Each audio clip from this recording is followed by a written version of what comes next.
আর আল্লাহ তাআলার কাছে আশা রাখতেছে যে আল্লাহ আমাকে মাফ করে দিবে, ঠিক আছে। তারপরেও যে এরকম হালাল ভাবে চলতে গিয়ে তার ঘরের মধ্যে গোস্ত কোনোদিন আনতে পারে না, কারণ বাজারে যখন 1500 টাকা নিয়ে যায় তখন দেখে গোস্তের দামই চলে 600 টাকা। হ্যাঁ, যদি গোস্ত কিনে ডাল কেনার টাকা নাই, চাল কেনার টাকা নাই, তেল কেনার টাকা নাই। হ্যাঁ, সে গোস্ত তখন ঘুরে আবার চাল ডাল ওই শাক নিয়ে ঘরে ফিরে আসে। তার ছেলে কাঁদতে থাকে আর বলতে থাকে, বাবা আমি এইগুলা দিয়ে খাইতে পারবো না, তোমার তো আমি বলছিলাম গোস্ত নিয়ে আসো, কতদিন ধরে গোস্ত খাই না। তখন বাবা সান্ত্বনা দিয়া বলে, তার কষ্ট সব হজম করে বাজান, খাও, ইনশাল্লাহ কয়দিন পরে আবার নিয়ে আসবো। কিন্তু তার বাবারও কষ্ট লাগতেছে যে না, আমি তো হালাল ভাবে চলতে গিয়ে আজকে আমার এই পরিস্থিতি, আর যে হারাম ভাবে তার ফ্রিজ বোঝাই করে গোস্তে রাখছে, দুজন কি এক হয়ে যাবে? এটাই তো কথা। আল কাইয়িসু মান দানা নাফসাহু ওয়া আমিলা লিমা বা'দাল মাউত ওয়ালা আজিজু মান ইত্তাবা হাওয়াহু ওয়া তামান্না আলা আল্লাহিল আমানিয়া। যে আল্লাহ তাআলার উপরে হারাম তওয়াক করে না, সে গুনার কাজে লিপ্ত আছে। আর যে একজনের গুনার থেকে সে মুক্ত থেকে পবিত্র জীবন করতেছে আর কষ্ট জিন্দেগির মধ্যে সে চাইতেছে, দুজন কি এক হয়ে যাবে? যদি আল্লাহ সবাইকে মাফ করে আর আমাকে যদি না মাফ করে, তাহলে তো ধরা খেয়ে যাবে। এটা আল্লাহর ইচ্ছা, তাহলে তো আমি আল্লাহর মানুষ অনুযায়ী চলাই বুদ্ধিমানের কাজ। এটাই বলতেছিলাম ভাই দোস্ত বুজুর্গ, বলতেছেন হ্যাঁ, ইন্না খলাকনাল ইনসানা মিন নুতফাতিন আমশাজ। বান্দা, তুমি 100 বছর আগে তোমার কোনো অস্তিত্বই ছিল না, তোমাকে আমি এক ফোঁটা বিটকুটে নাপাকির থেকে সৃষ্টি করছি। মা মাহিনান, এরকম নাপাকি যে নাপাকির উপরে কোনো নাপাকি নাই। মায়ে ঘাটুরা, উর্দু ভাষায় বলে এটা সবচেয়ে কঠিন নাপাকি দুনিয়ার মধ্যে, যার থেকে বের হয় সেও পছন্দ করে।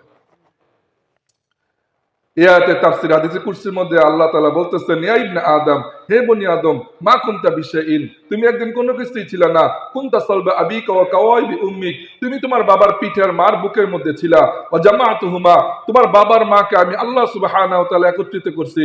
ওয়া আখরাজতুহুমা, তোমার বাবার পিঠের থেকে আর মার বুকের থেকে আমি আল্লাহ সুবহানাহু ওয়া তাআলা বের করছি। ওয়া জামাআতু ফি বাতনি উম্মিক, তোমার মার রহিমের মধ্যে আমি আল্লাহ সুবহানাহু ওয়া তাআলা রাখছি, যেখানে রাখলে তুমি প্রসেসিং হইবা ওইখানে আমি আল্লাহ সুবহানাহু ওয়া তাআলা রাখছি। ওয়া গাশাইতু ফিল গিশা সালাতুলুমাতিন, তিনটা কুদরতি আদরের পর্দা দিয়া তোমাকে আমি ঢাকছি। সুম্মা রাব্বাইতু ফিহা, আর ওইখানে তোমাকে আমি লালন পালন করছি। বান্দা, ওইখান থেকে তোমাকে আমি আদর করা শুরু করছি, মহব্বত করা শুরু করছি। হাল জাযাউল ইহসানি ইল্লাল ইহসান। বান্দা, যদি আমি তোমাকে কোনো ইহসান কইরা থাকি, দয়া কইরা থাকি, মায়া কইরা থাকি, তো তুমি আমাকেও কিছু ইহসান কইরো। ইহসান বেশি কইরো না। যদি আজকে 20,000, 30,000, 40,000 টাকা দেওয়ার কারণে যদি ওই অফিসার, ওই বস যদি আমার থেকে 8টা টু 8টা ডিউটি পায়, 12 ঘন্টা ডিউটি পাইতে পারে, হ্যাঁ, কিসের জন্য? 50,000 টাকা মাস শেষে আমাকে দেয় বিদায়। এই জন্যই ওই বস যদি আমার থেকে এত সম্মান পাইতে পারে, বসের সামনে আমি নতজানু হয়ে কথা বলি, পিছে হাত দিয়া কথা বলি, বস বস বলতে বলতে মুখ দিয়া লালা বের করে ফেলি, ওই বসের কথা উঠি আর বসি। যদি বস যদি 50,000 টাকা দেওয়ার কারণে এত সম্মান, এত সময় পাইতে পারে, তা আমার আল্লাহকে আমাকে কিছু দিছে না, দেয় না? তা আমার আল্লাহ কি 5 মিনিট করে 25 মিনিট পায় না? পায় না? হ্যাঁ, বিবেকে কি বলে? আমার আল্লাহ কি, হ্যাঁ, ইমাম গাজ্জালী রহমাতুল্লাহ আলাইহি এই জন্যই তো বলছে 3টা শুকরিয়া আদায় করা প্রত্যেকটা মানুষের উপরে ফরজ আইন। যে যখন মনে পড়বে তখনই ওই রিকশাটা যেতেছি, ওই রিকশা থেকে নেমে এরকম সেজদায় পড়ে যাওয়া আর বলতে থাকা আল্লাহ, কাঁদতে থাকা আর বলতে থাকা আল্লাহ, তুমি নিয়ামত দিছো বিদায় আমি নিয়ামত পাইছি। তাহলে কোশ্চেন করলে এই নিয়ামতের অধিকারী আমি হইতাম না, এই নিয়ামতের মালিক আমি হইতাম না। এক হইল আল্লাহ তাআলা আমাকে মানুষ বানাইছে। কে বানাইছে মানুষ? যদি আল্লাহ তাআলা মানুষের খাঁচার মধ্যে যদি রুহুটা না দিত, যদি আজকে ওই মাছের মধ্যে রুহুটা দিত, আজকেও তো কোটি কোটি মাছ আজকে জব হয়েছে। যদি ওই ব্রয়লার মুরগির মধ্যে যদি রুহুটা দিয়ে দিত, আজকেও তো কোটি কোটি ব্রয়লার মুরগি জব হয়েছে, আজকে আমার গলার মধ্যে ছুরি চলতো। ভাইয়া দোস্ত বুঝলো, যদি ওই গরুর মধ্যে আজকে যদি রুহুটা দিয়ে দিত, আজকেও তো লক্ষ লক্ষ গরু জব হয়েছে, তাহলে আমার গলার মধ্যে ছুরি চলতো। ভাইয়া দোস্ত বুঝলো, যদি ওই ছাগলের মধ্যে রুহুটা দিয়ে দিত, আজকেও তো লক্ষ লক্ষ ছাগল জব হয়েছে, আমার গলার মধ্যে ছুরি চলতো। এরকমও তো দেখা যায়, ওই কই মাছকে তো এরকমও দেখা যায় যে মজা লাগার জন্য ওই মাছকে পুরা জব করে না, পুরা মাথার থেকে শরীর দ্বিখণ্ডিত করে না, বলতেছে ওই কই মাছের কিছু কাটে, কই মাছ ছটপট করতে থাকে, তখন কই মাছের পুরো শরীর ছিঁড়তে থাকে, চামড়া ছিঁড়তে থাকে, কই মাছ ছটপট করতে থাকে, তার নাক কাটে, কান কাটে, হাত পাও সব কাটে। ওই কই মাছ আকাশের দিকে তাকে আর বলতে থাকে, আল্লাহ এই বনি আদমের জন্যই, বনি আদমের খেদমতের জন্য আপনি আমাদেরকে সৃষ্টি করছেন। ইয়া রব্বুল খিদমতি বানি আদম তাখলুকুনি, এ আল্লাহ আপনি কি বনি আদমের খেদমতের জন্য আমাদেরকে সৃষ্টি করছেন? যে বনি আদম পারত পুরা মাথা আমাকে দ্বিখণ্ডিত করতে শরীর থেকে, কিন্তু তার মজার জন্য, তার একটু ধরতে আরামের জন্য সে আমার গলা অর্ধেক কাটছে, আমার রুট এখনো বাইরে হয় না, ছটপট করতেছে, আমার চামড়া কাটতেছে আল্লাহ, আমার নাক কাটতেছে আল্লাহ, আমার কান কাটতেছে আল্লাহ, আমার নারী বুড়ি টান দিয়ে ছিঁড়া আমার কলিজা সব বের করতেছে আল্লাহ, আমার রুহুটা কিন্তু এখনো আছে। পারতো সে, ইয়া আল্লাহ আবার শরীর কাটতেছে, লবণ লাগাইতেছে, মরিচ লাগাইতেছে, ওই ছটপট করতেছে, আবার ছটপট অবস্থায় গরম তেলের মধ্যে দিছে, ওইখানে তার রুহু ছটপট করে যাইতেছে। আমার আপনাকে যদি ওই কই মাছের মধ্যে রুহুটা দিয়ে দিত বায়াদস্ত বুজুর্গ, আমার আপনারও ছটপট করা ছাড়া কিছুই করার ছিল না। প্রথম শুকরিয়া হলো আল্লাহ তাআলা আমাকে মানুষ কে বানাইছে। এরকম মাঝে মাঝে একটা ফেজদা দিয়ে আল্লাহর কাছে কাঁদতে থাকে, আল্লাহ আপনি দিচ্ছেন, আপনি দিচ্ছেন, ইয়া আল্লাহ শুকরিয়া আদায় করা আমার পক্ষে সম্ভব না। যদি আজকে মানুষ না মানে কই মাছ বানাইতেন, আমার রুহুটা এরকম ছটপট করে গরম তেলের মধ্যে দিয়ে দিতেন।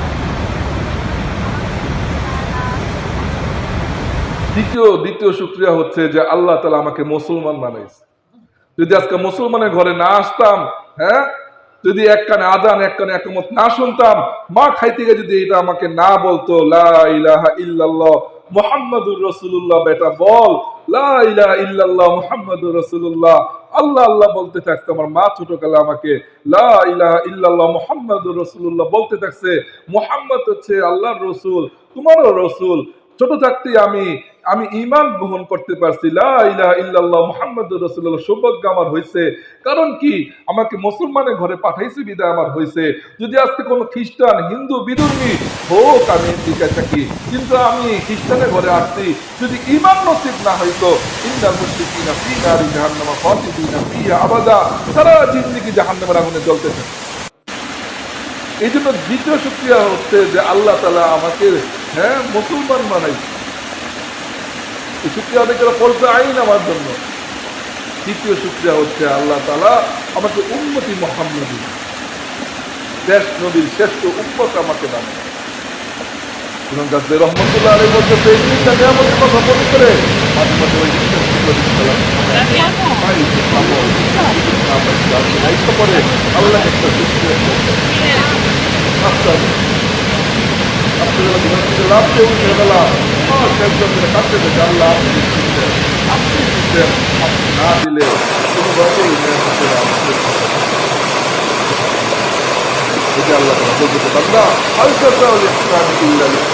আমি যদি তোমার প্রতি কোনো দয়া করে থাকি, তুমিও বান্দা আমার প্রতি একটু দয়া করবে। যদি আজকে 50,000 টাকা দেওয়ার কারণে যদি ওই বস তোমার থেকে আজকে যদি তোমার থেকে এরকম 12 ঘন্টা পাইতে পারে, আমি আল্লাহ তো তোমার থেকে কিছু সময় পাই। ওই বস যদি তোমার থেকে এত সম্মান পাইতে পারে, আমি আল্লাহ তো তোমার থেকে কিছু সম্মান পাই।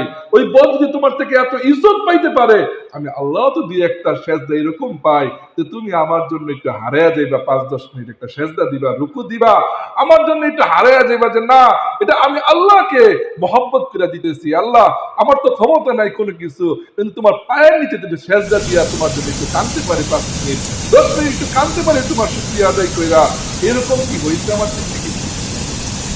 এটা আল্লাহ তাআলা বলতেছে, বান্দা কোনো কিছু ছিল না, ছিল এক ফোঁটা নাপাকি, ওই নাপাকি তোমার বাবার পিঠের থেকে, মার বুকের থেকে আমি আল্লাহ তাআলা বের করছি, তোমার মার রেহেমের মধ্যে আমি রাখছি, তোমার যেখানে রাখতে প্রতিদিন ওইখানে আমি আল্লাহ তাআলা রাখছি, আর ওইখানে 3টা কুচিকে আদরের পর্দা দিয়ে আমি তোমাকে রাখছি, আর ওইখানে তোমাকে লালন পালন করা শুরু করছি। কোনটা মা আম্মা হিনান, তুমি এক ফোঁটা নাপাকি ছিলা, তোমার জামান ওই নাপাকি 40 দিন পরে আমার হুকুমে তোমার মার রেহেমের মধ্যে, তোমার মার পেটের মধ্যে 40 দিন পরে রক্তে রূপান্তরিত আমি আল্লাহ তাআলা করছি।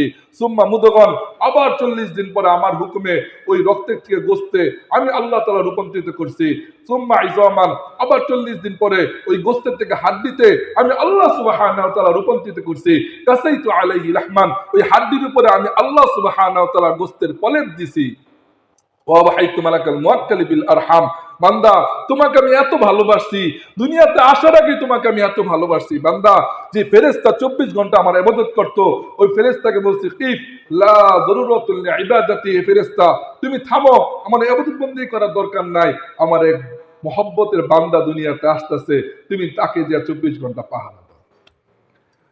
আমার ইবাদত বন্দেগী করতে বন্ধ করে ফেরেশতাকে বলছি তোমাকে পাহারা দেওয়ার জন্য। বান্দা কারণ তোমাকে তো আমি ভালোবাসি, তুমি আসতেছো, এই জন্য তোমার জন্য আমি পাহারা দেওয়ার জন্য ওই ফেরেশতা, যে ফেরেশতা লা ইয়াসি রাব্বাহু আবাদান তারফাতা আইনিন, যে ফেরেশতা আল্লাহ তাআলার নাফরমানি, আল্লাহ তাআলার আমার এক চোখের পলক পরিমাণ আল্লাহ তাআলা নাফরমানি করে না, ওই ফেরেশতাকে তোমার জন্য পাহারা দেওয়ার জন্য আমি রেখে দিয়েছি।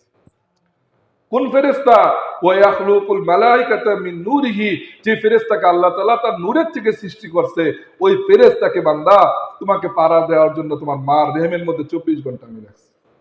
ওয়া আম্মা সাবিলা ইয়াসসার, আর আমি বলছি 24 ঘন্টা এই ফেরেশতা আমার বান্দাকে পাহারা দাও, 24 ঘন্টা তোমার বান্দাকে পাহারা দাও। আমার বান্দা দুনিয়াতে আসতেছে, এই বান্দার সাথে আমার এক মহব্বতের লীলা খেলা চলতেছে। ফালাম্মা তাম্মাত মুদ্দাত আশুরিন, যখন আমার বয়স পরিপূর্ণ হয়ে গেল, ওয়া হাইতু মালাকাল মুআক্কালি বিল আরহাম, আবার রেহমের ফেরেশতার কাছে আল্লাহ তাআলা আবার ওহী প্রেরণ করছে আর বলছে ফাফরিশ ফিরাশাকার রাকিক, এ ফেরেশতা তোমার নূরের পাতলা পরকে বিছাও, আখরিজতু আলা রিশাইহি রাকিক, ওই ফেরেশতার পাতলা নূরের পরের উপর দিয়া আমাকে আপনাকে দুনিয়াতে আল্লাহ তাআলা নিয়ে আসছে। এখানে আল্লাহ তাআলা আয়েশা বলতেছে বান্দা এরকম কি একটা সময় তোমার পৃথিবীতে দেয় নাই? আল্লাহ কাছে দাবি তো ছিল না, দোস্ত খাইবা তো দূরের কথা, এরকম কি একটা সময় তোমার পৃথিবীতে গেছে না যায় নাই? আইনুন তানজুর বিহা, বান্দা কার চোখ দিয়ে দেখতেছো? এই চোখ তো একদিন তোমার ছিল না, আমি কি আল্লাহ তাআলা তোমাকে দেই নাই? একদম তাপ্তিস বিহা, বান্দা কার হাত দিয়ে ধরতেছো? এই হাত তো তোমার একদিন ছিল না, আমি আল্লাহ তোমাকে হাত দেই নাই। বান্দা কার পাও দিয়ে তুমি চলতেছো? এই পাও তো তোমার একদিন ছিল না, এই পাও তো তোমাকে আমি দেই নাই। আকল তুমি বিহা, বান্দা কার আকল দিয়ে তুমি জিজ্ঞেস চালাইতেছো? ওই মৃত্যু সব হইতেছো, ইঞ্জিনিয়ার সব হইতেছো, ডাক্তার সব হইতেছো, তুমি কত কিছু হইতেছো, কার আকল দিয়া হইতেছো? এই আকল তো তোমার একদিন ছিল না, আমি আল্লাহ কি তোমাকে দেই নাই? হাল জাযাউল ইহসানি ইল্লাল ইহসান, বান্দা তোমার 3.5 হাত বডির মধ্যে দেখো, যদি আমার কোনো দয়া মায়া ইহসান যদি তোমার 3.5 হাত বডির মধ্যে পাও, তুমি আমার প্রতি একটু ইহসান করো, বেশি করো। কত মহব্বতের সাথে আল্লাহ বলতেছে। হ্যাঁ বান্দা তুমি একদিন কোনো কিছুই ছিল না, এক ফোঁটা নাপাকি ছিলা, নাপাকির থেকে সব তোমাকে আমি দিলাম, হাত দিলাম, পাও দিলাম, চোখ দিলাম, অঙ্গ প্রত্যঙ্গ সব আমি তোমাকে সাজাইছি। সাজানোর পরে যখন তুমি দুনিয়াতে এখন আসবা, তখন তাহাররক, যখন রুহু দিছি, রুহু দেওয়ার পরে তুমি নাড়াচাড়া করা শুরু করছো। আল্লাহ তাআলা যে আমাদেরকে কত ভালোবাসে দেখেন। একদিন ফেরেশতারা, একটা হাদিস পাকের মধ্যে যে একদিন ফেরেশতারা আল্লাহ তাআলার সাথে কথা বলতেছে, আল মালাইকাতু মাকালামাতু মা আল্লাহ, আল্লামা জালালউদ্দিন সুয়ুতী রাহমাতুল্লাহ আলাইহি কিতাবে লেখছেন ফেরেশতারা আল্লাহ তাআলার সাথে একদিন কথা বলতেছে। কথা বলতে বলতে বলতে বলতে ফেরেশতারা মনে করছে যে আল্লাহ তাআলা মনে এখন আমাদেরকে বেশি ভালোবাসে, বনি আদমকে মনে বেশি ভালোবাসে না, কারণ বনি আদম তো সুযোগ পাইলেই গুনাহ করে, সুযোগ পাইলেই তো গুনাহ করি আমি আপনি। দরখাস্ত করে ফেলছে, যখন যেহেতু আল্লাহ তাআলা তাদের সাথে কথা বলতেছে, দরখাস্ত করে এটা বইলা ফেলছে, আল্লাহ দুনিয়া, আল্লাহ বনি আদমকে পুরো দুনিয়া দিয়ে দেন, ইয়াকুলুনা, তারা যা ইচ্ছা খাবে, ইয়াশরাবুনা, যা ইচ্ছা পান করবে, ওয়ায়াতামাত্তাউনা, তারা আমল কবুল যা ইচ্ছা করবে, ওয়ায়াতানাসাউনা, তারা পুরো কিছু করবে, ওয়াজাহান্নাম আখিরা, আখিরাত পুরো বলতে আল্লাহ আখিরাত আমাদের ফিরে করে দিন। আল্লাহ তাআলা দিতে হ্যাঁ ওদের শুনো, হে ফেরেশতারা তোমরা কি দরখাস্ত করে ফেললা? এই বনি আদমকে যখন আমি বানাইতে গেছি, আমি সারা কুল কায়নাতকে বানাইছি, আসমানকে বানাইছি কোন শব্দ দ্বারা, জমিনকে বানাইছি কোন শব্দ দ্বারা, ওই সূর্যকে বানাইছি কোন শব্দ দ্বারা, ইসরাফিল, মিকাইল, আজরাইল আলাইহিস সালাম আর মিকাইল আলাইহিস সালামকে আমি বানাইছি কোন শব্দ দ্বারা, সাত আসমানের ফেরেশতাদেরকে বানাইছি আমি কোন শব্দ দ্বারা, কিন্তু এই বনি আদমকে বানাইতে গিয়া আমি পারতাম কোন শব্দ দিয়া বানাইতে, কিন্তু এই বনি আদমকে বানাইতে গিয়ে আমি দস্তে কুদরতি হাত কেটে দেব। যাদেরকে আমি আদর করে বানাইছি আর যাদেরকে কোন শব্দ দিয়ে বানাইছি, তাদের উপরে কি, যাদেরকে আদর করে বানাইছি তাদের উপরে প্রাধান্য দিব যাদেরকে কোন শব্দ দিয়ে বানাইছি? এটা কি হইতে পারে? আমার বেলা আপনার বেলা বলতে গিয়ে আল্লাহ তাআলা কসম খাইতেছেন, ওয়াত্তিনি ওয়াজ্জাইতুন, ওই ডুমুর ফলের কসম, ওই জাইতুন ফলের কসম, অতুরি সিনিন, তুরে সিন পর্বতের কসম, ওয়াহাদাল বালাদিল আমিন, মক্কা নগরীর কসম। চারটা কসম খেয়ে আল্লাহ তাআলা বলতেছেন, লাকাদ খলাকনাল ইনসানা ফি আহসানি তাকওয়িম, হে বনি আদম তোমাকে আমি অনেক সুন্দর করে বানাইছি। আর ফিনিশিং এত সুন্দর হইবই না বা কিভাবে? আল্লাহ তাআলা দস্তে কুদরতি হাতের ছোঁয়া তো লাগছে। ফেরেশতারা আক্কা বাক্কা খেয়ে গেছে, বলতেছে কি যে এত গুনাহ করে, এত গুনাহ করার পরও আজকে আল্লাহ তাআলা বনি আদমকে এত ভালোবাসে। কারণ আমার গুনাহ দেখে শয়তান হাক্কা বাক্কা খেয়ে যায়। কামাসালিশ শয়তান, সূরাতুল হাশরের মধ্যে আছে, শয়তান এক সময় বলে, ইয ক্বালিল ইনসানি কুফর, শয়তান বলে বনি আদমকে, হে বনি আদম তুমি কবিরা গুনাহ করো। ফালাম্মা কাফারা, যখন সে কবিরা গুনাহ করে বসে তখন শয়তান মাথায় হাত দিয়ে বলে, আয় জালেমো, এত বড় গুনাহ করনে কে মাই নেহি কিয়া, আয় জালেম এত বড় গুনাহ তো আমি করতে বলি নাই। হ্যাঁ, আমাদের বাংলার মাটিতে এটা হয়েছে না হয় নাই যে ঐশী তার বাবার গলার মধ্যে ছুরি চালাইছে, তার মার গলার মধ্যে ছুরি চালাইছে? হয়েছে না হয় নাই? তার বাবা মার হাত বাঁধছে ঘুমের ওষুধ খাওয়ানোর পরে, বাবা মা যখন ঘুমায় গেছে, অচেতন হয়ে গেছে, বাবারও হাত বাঁধছে, পাও বাঁধছে। হ্যাঁ, যখন গলার মধ্যে ছুরি চালাইতেছিল, মাও তার দিকে তাকায় থেকে চোখের সামনে ফেলায় বলতেছিল, আমাকে ছেড়ে দাও, তুমি আমাকে ছেড়ে দাও, মাইরো না। বাবাও তারা বলতেছিল, যে মা তাকে 10 দিন গর্ভে ধারণ করছে, ওই মার গলার মধ্যে ছুরি চালাইছে। যে বাবা তার মাথার কাম পায়ে ফেলে তাকে লালন পালন করছে, ওই বাবার গলার মধ্যে ছুরি চালাইছে। এই গুনাহ দেখার পরে শয়তান হতো, যেটা এই আয়াতের মধ্যে বলতেছে, শয়তানও বলে, ক্বালা ইন্নী বারিউম মিনকা ইন্নী আখাফুল্লাহ রাব্বাল আলামিন, আয় জালেম তুই এত বড় গুনাহ কইরা ফেলছস, আমিও বুঝতে পারি না তুমি যে এত বড় গুনাহ, তুই যে এত বড় গুনাহ করবি। শুন, তোর গুনার ব্যাপারে আমি আল্লাহকে ভয় পাই, আমি আল্লাহ তাআলার কাছে তোর গুনার ব্যাপারে জবাবদিহি করতে পারবো। আমরা তো এটাই মধ্যে লিপ্ত আছি। তখন এই গুনাহ দেখার পরে হ্যাঁ, শয়তান না মনে করে যে বান্দা তো সুযোগ পেলেই গুনাহ করতেছে, আল্লাহ তাআলা মনে বনি আদমকে ভালোবাসে না। তখন দরখাস্ত যখন করছে ফেরেশতারা, আল্লাহ তাআলা কি বলতেছে, আরে যাদেরকে আদর করে বানাইছি তাদের উপরে ফেরেশতা তোমাদেরকে কোন শব্দ দ্বারা বানাইছি, তাদের উপরে তোমাদেরকে প্রাধান্য দিয়ে দিব? ফেরেশতারা আক্কা বাক্কা খেয়ে গেছে। তাহলে কি আল্লাহ, শুনো, ওয়াজআলতু লাহুমুদ দুনিয়া ওয়াল আখিরা, এই বনি আদমের জন্য দুনিয়াও বানাইছে, আখিরাতও রাখছে। আনতুম তাবাআল্লাহুম আনতুম তাস্তাকদিমুনাহুম, আমার বনি আদম যখন রাত্রিবেলা ঘুমাইতে যায়, হ্যাঁ, যদিও সে সারাদিন গুনাহ করে ঘুমাইতে গেছে, হে ফেরেশতা তুমি আমার বনি আদমের চারপাশে যা পাহারা দিবা, যেন আমার বনি আদমের ঘুম নষ্ট না হয়, কান দিয়ে যেন কোনো পিঁপড়া না ঢুকে, নাক দিয়ে যেন কোনো পিঁপড়া না ঢুকে, আমার বনি আদম যেন কষ্ট না পায়, সারা রাত তুমি পাহারা দিবা, তো খেদমতে লাগে। হ্যাঁ, এটাই আল্লাহ তাআলা আপনাকে আমাকে ভালোবাসে। বান্দা, যদি তোমাকে আমি কোনো দয়া করে থাকি, মায়া করে থাকি, তুমি আমার প্রতি একটু ইহসান করো। বান্দা, আমার বান্দা যখন মসজিদ থেকে বের হবে, ফেরেশতা তোমাদের নূরের পরকে বিছায়া দিবা, ওই ফেরেশতা তোমার নূরের উপরে, পরের উপরে সে পাড়া দিবে, আর তোমার পর ধন্য হয়ে যাবে। যাও, আমার বান্দার খেদমতে লাগো, আমার বান্দার সাথে আমার সাথে ভালোবাসা বিচ্ছেদ ঘটাইতে। এই আল্লাহ তাআলা বলতে, বান্দা তোমার একদিন কোনো কিছুই ছিল না, আমি তোমাকে সব দিছি, তোমার হাত ছিল না হাত দিছি, নাক ছিল না নাক দিছি, চোখ ছিল না চোখ দিছি, কান ছিল না কান দিছি, পাও ছিল না পাও দিছি, বুক জ্ঞান বুদ্ধি ছিল না, সব আমি তোমাকে দিছি।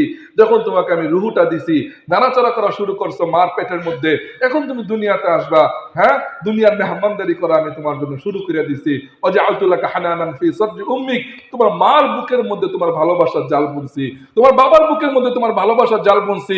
তুমি খেলতে গিয়ে তোমার মার পেটের মধ্যে এরকম জোরে লাথি মারছো, মেয়ে মা চোখ দিয়ে পানি দিয়ে রয়ে গেছে কষ্টে, ব্যথা আঘাতে, আর উপর দিয়ে আদর করতেছে। হ্যাঁ, শাশুড়ি জিজ্ঞেস করতেছে, বৌমা কি হয়েছে, কাঁদতেছো কেন?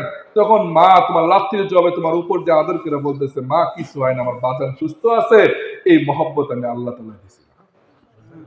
যখন তুমি রাত্রিবেলা তোমার মা ঘুমাইতে গেছে সারাদিন পরিশ্রম করার পর, তুমি এরকম জোরে লাথি মারছো খেলতে গিয়া, তোমার মা ঘুমের থেকে লাফ দিয়া উঠে বসে পেট ধরে এরকম কান্না শুরু করে দিছে। তোমার বাবা ঘুমের থেকে উঠে যখন জিজ্ঞেস করছে, হ্যাঁ বৌমা তোমার কি হয়েছে, বিবি তোমার কি হয়েছে, কোনো কিছু হয়েছে কিনা, সমস্যা হয়েছে কিনা, কাঁদতেছে কেন এত রাত্রিবেলা, তোমার মা একটা মুস্কি হাসি দিয়া, তুমি মারছো লাথি, লাথির জবাবে একটা মুস্কি হাসি দিয়া, ঠিকই ব্যথার কারণে চোখ দিয়ে পানি পড়তেছে, একটা মুস্কি হাসি দিয়ে উপর দিয়ে আদর করে তোমাকে বলতেছে, লাথির জবাবে আদর পেরা, না বাজান আমার সুস্থ আছে। এই মহব্বত আমি আল্লাহ তাআলা দিয়েছি। বান্দা যখন দুনিয়াতে আসছো, হ্যাঁ, দুনিয়াতে তো 6 মাস তুমি পানিও খাওয়া তোমার জন্য অ্যালাউ না, পারমিট নাই। তোমার মার বুকের মধ্যে 2টা পাতলা রগ ছিল, রগের মধ্যে দুধ জারি ছিল না। দুনিয়াতে যখন তুমি পাড়া দিছো, হ্যাঁ, আমি তোমার মার পাতলা রগের মধ্যে দুধের বন্যা জারি করে দিয়েছি। পিওর দুধ আমি তোমাকে খাওয়াইছি। তোমার মা ঠিকই ফরমালিন যুক্ত খাবার খাইছে, কিন্তু দুধের মধ্যে আমি কোনো ভেজাল মিশতে দেই নাই, কোনো ফরমালিন মিশতে দেই নাই। পিওর দুধ তোমাকে আমি খাওয়াইছি। হাররান ফি শীতা বারিদান ফি সাইফ, গরমের দিনে ঠান্ডা দুধ তোমাকে আমি খাওয়াইছি, আর শীতের দিনে গরম দুধ তোমাকে আমি খাওয়াইছি। বান্দা যখন তুমি দুনিয়াতে আসছো, কোনো ভাষাও তুমি জানো না, ও আল্লাম তুলা কাল বুকা, তোমাকে এক কান্নার ভাষা শিক্ষা দিছিলাম, এক কান্নার ভাষার মধ্যে সব ভাষা ঢুকিয়ে দিছে। যখন কান্নার মধ্যে যখন তুমি টান দিতা, ওই কান্নার মধ্যে এরকম জাদু মেখা দিছিলাম, সবাই সবার কাজ ছেড়ে তোমার দিকে দৌড়ে আসতো, আবার বাজান কাঁদতেছে। এই কান্নার মধ্যে জাদু আমি আল্লাহ মেখা দিছি। আমি কি তোমার প্রতি কোনো ইহসান করি নাই বান্দা? হ্যাঁ বান্দা, তোর চিহ্ন কষ্ট দাউদুক, যখন তোমাকে আস্তে আস্তে বড় করতে লাগলাম, চলতে পারতো না চলা শিখাইলাম, ধরতে পারতো না ধরা শিখাইলাম, দেখতে পারতো না দেখা শিখাইলাম, বুঝতে পারতো না বুঝা শিখাইলাম, যখন তোমার নরম হাত দিকে আমি এরকম শক্ত করতে লাগলাম, তোর চিহ্ন তোমার বয়স আমি বাড়াইতে লাগলাম। এখন তো এটাই হওয়া দরকার ছিল, তুমি আমার হইবা, আমি তোমার হব। এখন পুরাই উল্টা হয়ে গেছো, এখন তুমি বড় বড় গুনার মধ্যে লিপ্ত হয়ে গেছো। তুমি মনে করছো যে আমি তোমাকে ধরতে পারি না, এরকম মনে করো না। যদি জমিনকে অনুমতি দেই, পেটে নিতে কিন্তু তোমাকে দেরি করবে না, যেরকম কারণকে পেটে নিয়ে নিয়েছিল। দৈনিক জমিনও রাগ হয়ে যায় আমার গুনাহ দেখার পরে। দৈনিক জমিনও আল্লাহ তাআলার কাছে বলতে থাকে আলা কুল্লি ইয়াউমিন ওয়াল আরদু তাস্তাদিন রাব্বাহু। দৈনিক জমিন বলে আল্লাহ অনুমতি দেন না। কি অনুমতি দিব? আনাবতালি ইবনে আদম ফি বাতনি, বনি আদমকে আমার পেটের মধ্যে ঢুকে আনিব, যেরকম কারণকে ঢুকে আনিছিলাম। সে আপনার নাফরমানি করতেছে, আবার জমিন দিয়ে অহংকারের সাথে হাঁটতেছে, এত বড় সাহস। আল্লাহ অনুমতি দেন না, এটা পেটে ঢুকে আনি। আমার গুনাহ দেখার পরে ওই ফেরেশতা 360টা ফেরেশতা 360টা জোড়ার মধ্যে আছে, ফেরেশতারা রাগ হয়ে যায়। কিরমান কাতিবিন 2 কাদের মধ্যে আছে, ফেরেশতারা রাগ হয়ে যায়। আলা কুল্লি ইয়াউমিন ওয়াল মালাইকাতু তাস্তাদিন রাব্বাহু। দৈনিক ফেরেশতা বলে আল্লাহ অনুমতি দেন না। কি অনুমতি দিব? আনহুলিকা ইবনে আদম, বনি আদমকে একবারে সাইজ করে ফেলে, আল্লাহ অনুমতি দেন না। আপনি কে মানবেন? এত বড় সাহস। দৈনিক 360টা ফেরেশতার কিরমান কাতিবিন আল্লাহ তাআলার কাছে অনুমতি চায়, কিন্তু আল্লাহ তাআলা কি বলে দেখেন। দৈনিক আমার গুনাহ দেখে সমুদ্র অনুমতি চায়। আলা কুল্লি ইয়াউমিন ওয়াল বাহরু তাস্তাদিন রাব্বাহু। আমার গুনাহ দেখার পরে সমুদ্র বলে আল্লাহ অনুমতি দেন না। কি অনুমতি দেব? আনুকরি ইবনে আদম ফি করি, বনি আদমকে আমার এক ঢেউ যে আমার পেটের মধ্যে ঢুকে নিব। ইন্দোনেশিয়ার মধ্যে কিছু বছর আগে সুনামি হয়েছিল, 200 কিলোমিটার মধ্যে এক ঢেউ গেছে, 200 কিলোমিটার মধ্যে সব পেটের মধ্যে ঢুকে নিছে। কি বলেন? গত বছরই তো আমাদের ফেনীর মধ্যে, কি বলেন, ফেনীর মধ্যে সমুদ্র, হ্যাঁ, বন্যা হয়েছে না হয় নাই? সারা বাংলাদেশ থেকে ত্রাণ গেছে। ফেনীর মধ্যে রাত্রে ঘুমিয়ে ছিল, সকালবেলা পানি এসে পড়ছে, বলতেছে ওইখানে যদি কোনো গ্রাম ছিল নাম চিহ্ন নাই। এইখানে কি পানি আসতে দেরি আছে? দেরি হবে। আল্লাহ তাআলার কাছে দৈনিক পানি অনুমতি চায়। আল্লাহ তাআলা কি বলে? দুউ, তোমরা সবাই দূরে দাও। ফাইন কান আবদুকুম ফাশানুকুম বি, তোমরা যদি আমার বান্দাকে তোমরা বানায়া থাকো, তাহলে যা ইচ্ছা তা করো। ফাইন কান আবদি ফানা আলামু বি আবদি মিনকুম, আর যদি আমি বানায়া থাকি, আমি দেখতেছি আমার বান্দা কি করতেছে। তাহলে তখন তারা ফেরেশতা, ওই জমিন, ওই সমুদ্র বলে তাহলে কি করবেন? ইন আতাইতানি লাইলান ক্বাবিলতুহু ইন আতাইতানি নাহারান ক্বাবিলতুহু। আমার বান্দা যদি রাত্রিবেলা আমার কাছে ফিরে আসে আর বলে আল্লাহ আমারে maaf করে দেন, আমি তার সমস্ত গুনাহ খাতা maaf করে দেব। যদি সকালবেলা আসে আর বলে আল্লাহ আমাকে maaf করে দেন, আমি ভুল করে ফেলেছি, 60-70 বছরের গুনাহ আমি maaf করে দেব, আমার আপন করে নিমু। লাউ বালাকা যুনুবুকা আনানাস সামা, আমার বান্দা যদি গুনাহ করতে করতে করতে করতে যদি আসমান পরিমাণ ঠেকায় ফেলে, এত গুনাহ 7 আসমানের ফেরেশতারা মিলা করাও এত গুনাহ সম্ভব না। বলতেছে আল্লাহ বলতেছে আমার এক বান্দা যদি এত গুনাহ করে, আসমান পরিমাণ গুনাহ ঠেকায় ফেলছে, আস্তাগফিরুকা আস্তাগফিরুকা ফালা উবালি, খালি একবার আমার কাছে maaf চাই, আল্লাহ আমি কইরা ফেলছি, ভুল কইরা ফেলছি, আমার maaf করে দেন, আমি আর করব না। আমি আল্লাহ তাআলা তার সমস্ত গুনাহ খাতা maaf করে দেব। সুবহানাল্লাহ। আমি কারো পরোয়া করি না যে কি জন্য maaf করলে আর কেন maaf করলে, এরকম কেউ বর্ণনাওয়ালা নাই। বনি ইসরাইলের মধ্যে এক মূর্তি, এক মূর্তি বানাইছে 60 বছর ধরে সনাম সনাম বলতে, 60 বছর ধরে সনাম সনাম সনাম। একদিন ভুলে বের হয়ে গেছে সমাদ। আল্লাহ তাআলা জবাব দিয়ে দিছে, লাব্বাইক ইয়া আব্দি, এ আমার বান্দা, কেন তুমি আমারে ডাকতেছো, আমি উপস্থিত। তখন ওই মূর্তি পূজারীর ঘাবড়ে গেছে, বলতেছে, আরে মান আনতা, তো আনা মালিকুস সমাদ, আপনি কে? আমি তো সমাদের মালিক, তুমি তো আমাকে ডাকলা, আমি তো আপনাকে ভুলে ডাক দিয়ে দিছি। এই মূর্তিকে আমি 60 বছর ধরে ডাকতেছি, একবারও জবাব দেয় নাই, আর আপনাকে ভুলে একবার ডাক দিয়ে দিলাম, আপনি জবাব দিয়ে দিলেন। আল্লাহ তাআলা জবাবে কি বলতেছে দেখেন, শুনো বান্দা, তোমার ঠোঁটের দিকে আমি 60 বছর ধরে তাকিয়েছিলাম, যে কোনোদিন যেন ভুলে একবার যদি আমার ডাক দিয়ে দাও, আমি যেন আপন করতে তোমাকে দেরি না করি।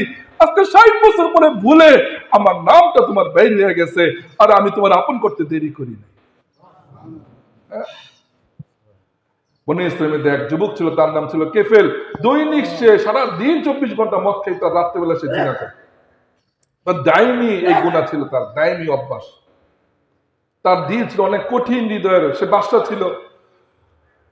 একদিন এক মেয়েকে 60 দিরহাম, বর্তমানে 20 লক্ষ টাকা চুক্তি করছে এক রাতের জন্য। যখন মদ খাওয়ার পরে যখন আসার পরে দেখো ওই মেয়ে কাঁদতেছে, অজরে কাঁদতেছে। তখন বললো, আরে লিমাজার তার কি হাকাজা, তুমি কেন কাঁদতেছো? তুমি তো চুক্তিতে রাজি হইছো যে তোমাকে আমি 60 দিরহাম দিছি, তো তুমি এখন কাঁদতেছো কেন? বলতেছে, কেফেল, আসলে আমি এরকম মেয়ে না, আমি এরকম ফাহেসা মেয়ে না। আমি তো আজকে রাজি হয়ে গেছি এই জন্যই যে কি, যে আমার বাবা মারা গেছে, আমরা সম্ভ্রান্ত পরিবারের মেয়ে, যতটুকু রিজিক রেখে গেছিল, টাকা পয়সা রেখে গেছিল, এগুলো শেষ হয়ে গেছে। আজকে 3-4 দিন ধরে না খাওয়া। আমি তো বড় বোন, আমার ছোট ভাই বোন আছে, আর আমার মা আছে, 3-4 দিন ধরে আমরা সবাই না খাওয়া। তা আমার ক্ষুধা আমি সহ্য করতে পারি ঠিকই, কিন্তু আমার আমার মা, ছোট ভাই বোন যখন খিদে কারণে কান্না শুরু করে দিছে, আমি আর সহ্য করতে পারি না, আমার ইজ্জত কাজকে নিলামে উঠেছে। কিন্তু আমি এই জন্য কাঁদতেছি, আমার আল্লাহর কাছে আমি কি জবাব দিব? আমি এই জন্য কাঁদতেছি, হ্যাঁ, যে সারা রাত নাচে সে জালেম না সে মাজলুম, যে নাচাইতেছে তার খায়াসের জন্য সে হইল জালেম। এই জন্য বড় লোকরা যখন তাদের সদকা যাকাত ফেতরা ঠিক মতো না দিবে, গরিব মেয়েদের ইজ্জত নিলামে উঠে শুরু। বুজুর্গ বলতেছে, ওই কেফেলের হৃদয় ছিল পাথরের মতো। কেফেল তখন বলতেছে, ওই মেয়ের কান্না দেখে বলতেছে, বোন তুমি চলে যাও। মেয়ে ঘাবড়ে গেছে, বলতেছে, আমার কান্না দেখে আপনি নরম হয়েন না, আপনি যা করার করেন, আমার টাকা দরকার, আমার ঘরে আমার ভাই বোন না খাওয়া। তখন কেফেল বলতেছে, না তুমি চলে যাও, ওই টাকা তোমাকে হাতিয়ে দিয়ে দিলাম। যখন দরজার সামনে গেছে, তখন কেফেল বলতেছে, ইয়া উখতি, হে বোন, একটু দাঁড়াও, আনা আকবারুজ জামবি, আমি অনেক বড় গুনাহগার, এতটুকু খালি বলছে, আমার জন্য একটু দোয়া করো। ওই মেয়ে এক দরজাতে বের হইছে, ওই দরজাতে আজরাইল আলাইহিস সালাম আসছে, আইসা জান কবজ করে। যখন জান কবজ হয়ে গেছে, কেউ তার দাফন কাফন করতে আসতেছে না, কারণ জানে যে কেফেল তো এরকম খারাপ যে সারাদিন মদ খাইত আর সারা রাত জিনা করতো, কেউ তার দাফন কাফন করতে আসতেছে না। যখন ভোর হইছে, তার দরজাতে বড় দরজা ছিল প্রাসাদের, এবং দেখে দরজার মধ্যে বড় করে লেখা, ইন্নাল্লাহা ইয়াকবালু তাওবাতা কিফিল ওয়াগফিরু মা তাকাদ্দামা মিন যামবিহি, আমি কেফিলের তওবাকে কবুল করে নিছি, তার পিছনের সমস্ত গুনাহ খাতা আমি মাফ করেছি। সুবহানাল্লাহ। কি ছিল তার? না কোনো হজ ছিল, না কোনো নামাজ ছিল, না কোনো রোজা ছিল, না কোনো যাকাত ছিল, খালি এতটুকু বলছে, আল্লাহ আমি অনেক বড় গুনাহগার। আল্লাহ তার আপন বানায় ফেলছে। বনি ইসরাইলের আরেকটা ঘটনা, এক মহিলা, সে এত সুন্দর ছিল যে তার উদাহরণ সেই, এত সুন্দর ছিল। তো প্রত্যেকদিন সে সাজুগুজু করে তার দরজা খোলা রাখতো, যে তাকে দেখতো, পছন্দ হইতো, ভালো লাগতো, এসে টাকার চুক্তিতে তার সাথে থাকতো। ফায়সা মহিলা ছিল। একদিন রাত্রে এক ওলি আল্লাহ ছেলে, নেককার ছেলে যাইতেছিল ওই রাস্তা দিয়ে, ওই মহিলাকে দেখছে, দেখার পরে সে মহিলার আসক্ত হয়ে গেছে। তখন তার মহিলার ঘরের সামনে যে দারোয়ান ছিল তাকে জিজ্ঞাসা করছে, এই মহিলাকে পাইতে হইলে কি কি লাগে? 1000 দিরহাম লাগবে। ওই ছেলে আসক্ত হয়ে গেছে। ওই ছেলে বলতে, ঠিক আছে, আমি 1000 দিরহাম কামাই করে আমি আবার আসবো। সে মজদুরি করে 1000 দিরহাম কামাই করছে। কামানোর পরে সে আসছে ওই মহিলার ঘরে। আসার পরে বলছে, এই না 1000 দিরহাম আমার খায়াসাত মিটাইতে দাও। তো মহিলা বলছে, ঠিক আছে আসো। মহিলার সামনে যে চুপচাপ সে এরকম দাঁড়ায় আছে। তো মহিলা বলতেছে, আরে তুমি আসো, তোমার খায়াসাত তুমি পুরা করো, তুমিই তো আসছো। বলতেছে যে না, আমি ভয় পাইতেছি এইটাই, আল্লাহ তাআলা যে আমাকে এতদিন আমাকে নামাজ পড়ার আল্লাহ তাআলা ইবাদত বন্দি করার আমাকে তৌফিক দিল। আজকে যদি আমি নাফরমানি করি, আমার আল্লাহ কি আমার উপরে নারাজ হয়ে যায় কিনা, আমার আল্লাহ কি আমার উপরে নারাজ হয়ে গেল কিনা, আমি আল্লাহর কাছে কি জবাব দিব? আমার আল্লাহ এতদিন আমাকে নাজ নিয়ামতের মধ্যে রাখছে, ওই ভয় লাগতেছে আমার। তখন মহিলা বলতেছে, আরে এই সময় আবার তুমি কি কথা বলো? তখন ওই ছেলে বলতেছে, বোন তুমি আমারে মাফ করে দাও, আমি তোমার সাথে আমি থাকতে পারবো না, আমার আল্লাহর কাছে আমার একদিন জবাব দিতে হইব, আমি জবাব দিতে পারবো না। এত নাজ নিয়ামতের মধ্যে আল্লাহ তাআলা আমাকে রাখছে, আমাকে কানা বানায় নাই, লুলা বানায় নাই, আমাকে প্রতিবন্ধী বানায় না, আমাকে পাগল বানায় নাই, কত নাজ নিয়ামতের মধ্যে রাখছে, কিভাবে আমি আল্লাহ তাআলার নাফরমানি করতে পারি? তখন বলতেছে, বোন আমি করব না, 1000 দিরহাম তোমাকে আমি হাদিয়া দিয়ে দিলাম। ওই ছেলে যখন বের হয়ে যাইতেছে, ও মহিলা বলতেছে, তোমার নাম কি? বলতেছে, আমার নাম এই। কোন জায়গায় থাকো? বলতেছে, ওই গ্রামে আমি থাকি। চলে গেছে সারা। মহিলার দিলের মধ্যে ধাক্কা খাইছে। এই ছেলে প্রথম দিন এই গুনাহ করতে আইসা ছেলে আল্লাহকে ভয় পায়া এই ছেলে করলো না। আর আমি তো